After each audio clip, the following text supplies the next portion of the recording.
And we're finally at Hanon number 38. Welcome to the last exercise of the first part of the Hanon volume.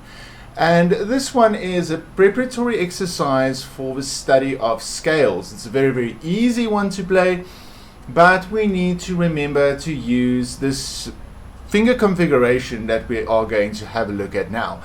Now, this exercise has two parts. The first part is ascending in similar motion, meaning that we're going to play both our hands going up and down in the same direction, and then we're going to swap it around and we're going to do contrary motion, starting first from the middle going out and then returning back in. Let's get started. So there we have our first sequence, and this is just going to repeat all the way going up. So we're going to play the C major scale, as since we're starting with this exercise on C, we're going to start on C, and this one we're going to start on not C3 but C2, right there with my right hand. I'm going to first do the right hand. My finger configuration is going to be that of a standard scale. Not all scales use this configuration, or it's not the most optimal fingers, but for the sake of this exercise we are going to keep to those fingerings. So we're going to go 1, 2, 3, thumb underneath, 1, 2, 3, 4, 5. And that's the exercise when we are ascending. For the left hand we're going to do 5, 4, 3, 2, 1. Third finger over, 3, 2, 1, and so on. So what's a little bit tricky about this is when we put our hands together, we need to remember that our third finger swap, or thumb under or thumb over or thumb under and third over, is going to be at different places within the sequence. Let's have a look see. So if I play together, I know my right hand's going to swap first, thumb under, and then my third finger is going to go third over thumb. And that is my sequence. And then what I'm going to do is I'm just going to start the whole thing again on D. And thumb under third, third over thumb. And so on until we get to the top.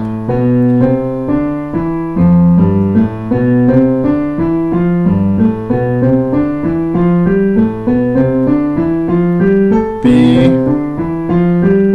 C. And we're going to do this for 2 octaves, focusing on the stretch.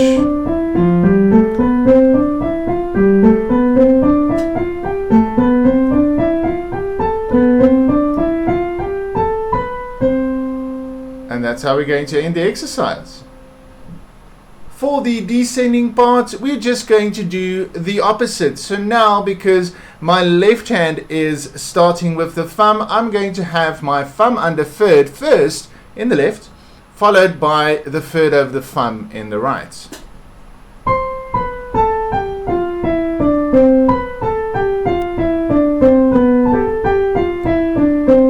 And careful for the stretches. Otherwise you're going to make mistakes, like I did there in the beginning. Now A, G, F, E, D, C, and that's how we're going to end. Alright, so that's the first part of the exercise. The second part of the exercise is the contrary motion. Let's go have a look. So what's lovely about contrary motion is, well, in this case, we're not going to start on middle C with both our thumbs. We're going to start on C3, and we're going to start with our thumb on C below that. And now all we're going to do is we're going to do a mirror image. Go to D. Trick is to keep your eye on the next 2 F's in the middle.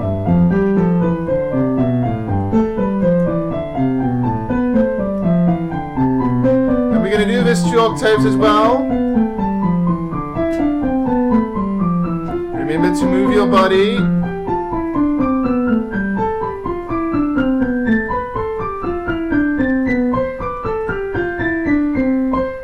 that's how we're going to end this one at the top.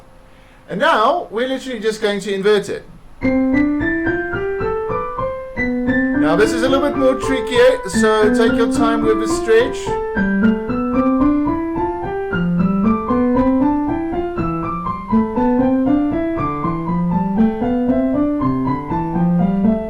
B, A, G, F, E, D, C.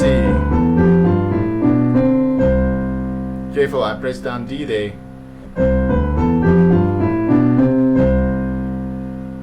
And that's the whole exercise. So first we're going to do the similar motion, and then we're going to do the contrary motion straight after that. Now, this one, take it slow at first. This one is going to kind of teach you the stretches of an octave as well, which is fantastic for future exercises. Now, since this is the last of the volumes, I have already a lot of scale videos on the channel, but I'm thinking of redoing those in terms of Hanon, so we're going to go through those in different batches according to the scales. I hope to see you at the next video release coming soon. And again, if you like the channel, subscribe, start a conversation with me, like the video, that would be really, really appreciative, and see you again soon.